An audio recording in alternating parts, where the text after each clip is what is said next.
आज के कुछ घंटे बचे हैं जब प्रधानमंत्री नरेंद्र मोदी यहां पर सुभाष चंद्र बोस की तस्वीर का अनावरण करेंगे। शाम 7 बजे प्रधानमंत्री नरेंद्र मोदी सी हेक्सागन में अमर जवान ज्योति का जो पुराना स्थान है उसके बगल में जो कैनोपी है वहां पर सुभाष चंद्र बोस की मूर्ति का अनावरण करेंगे। उसके बाद वहां पर एनडीएमसी के बच्चों का एक कार्यक्रम होगा, जिसके बाद वो उन मजदूरों से बात करेंगे, उन श्रमजीवियों से बात करेंगे जिन्होंने इस पूरे कृतज्ञ जो पथ है इसके निर्माण में भूमिका निभाई है। और उसके बाद प्रधानमंत्री नरेंद्र मोदी 8:05 पर एक संबोधन भी देंगे।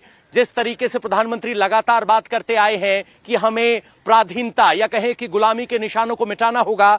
प्रोफेसर कपिल हमारे साथ हैं। सर, हम आपसे जानना चाहते हैं, प्रधानमंत्री नरेंद्र मोदी ने आज एक झटके में केंद्र बिंदु में बना दिया सुभाष चंद्र बोस को, वो यहां पर उनकी मूर्ति का अनावरण होगा। क्या मायने लगाए जाएं? इतना वक्त लग गया सुभाष जी को यहां स्थापित करने में।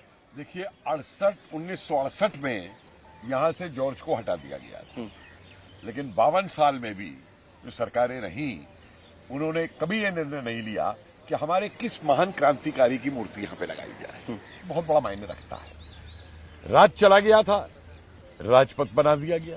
वो नकारात्मक ऊर्जा, किसी ने नहीं सोचा कि राज चला गया है, आज उसे कर्तव्य पथ बनाया है। और मैं एक बात बताना चाहता हूं कि कर्तव्य पथ का मतलब केवल जनता का कर्तव्य नहीं है। कर्तव्य पथ का मतलब है सरकार को भी ये याद दिलाएगा रहेगा कि सरकार का क्या कर्तव्य है। इस नौकरशाही को भी ये याद दिलाता रहेगा कि तुम्हारी देश की जनता के प्रति क्या कर्तव्य है। तो ये एक बहुत बड़ी बात है। बहुत सोच समझ के कर्तव्य पथ का भी निर्णय लिया गया। और आज एक बात कहूंगा मैं, हमारी आजाद हिंद फौज के जो परिवार हैं बहुत सारे इस प्रोग्राम में शामिल हो रहे हैं।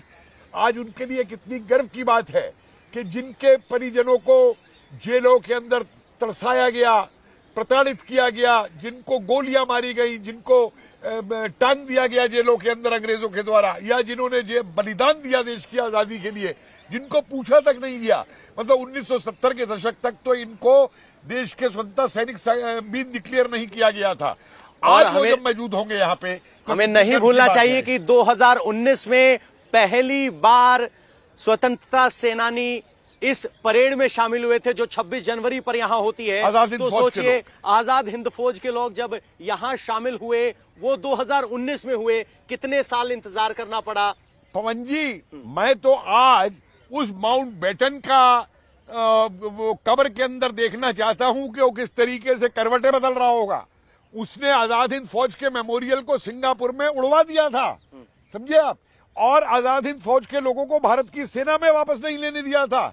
आज उसका क्या हाल हो रहा होगा। सोचिए, जो देश के लिए लड़े, आजाद हिंद फौज का हिस्सा थे, सुभाष जी के आह्वान पर शामिल हुए, वो भारतीय फौज का हिस्सा नहीं हो पाए। ये सुनकर आपको और हमको अजीब लग सकता है, लेकिन हकीकत ये थी, ये इन्फ्लुएंस था। लेकिन अब हम उस इन्फ्लुएंस से आगे निकल रहे हैं और शायद यही वजह है कि आजादी के 75 साल बाद अमृत महोत्सव के वक्त ये आयोजन हो रहा है। और एक बात और बताएं, जब ये आयोजन हो रहा होगा, जो होलोग्राफिक फिल्म आपने देखी थी वहां पर अब 28 फुट की एक प्रतिमा होगी सुभाष चंद्र बोस की, और वो जय हिंद के अंदाज में खड़े होते नजर आएंगे। और जब देश के कोने कोने से भारतवासी यहां पहुंचेंगे तो सोचिए, सुभाष चंद्र बोस का जो स्वतंत्रता संग्राम में योगदान रहा है उसके लिए कृतज्ञ राष्ट्र उन्हें याद कर रहा है। और उनकी मूर्ति स्थापित करने वाले प्रधानमंत्री नरेंद्र मोदी हैं। इस सेंट्रल विस्टा के नए निर्माण से क्या भारत अगले 100 साल के लिए तैयार हो रहा है? 100 नहीं, शताब्दियों तक। और एक बात और मैं बताऊंगा आपको, आजाद हिंद फौज का एक बहुत प्रिय गाना था, सुभाष जी वो जाने हिंद आ गए है, नाज जिस पे हिंद को वो शाने हिंद आ गए।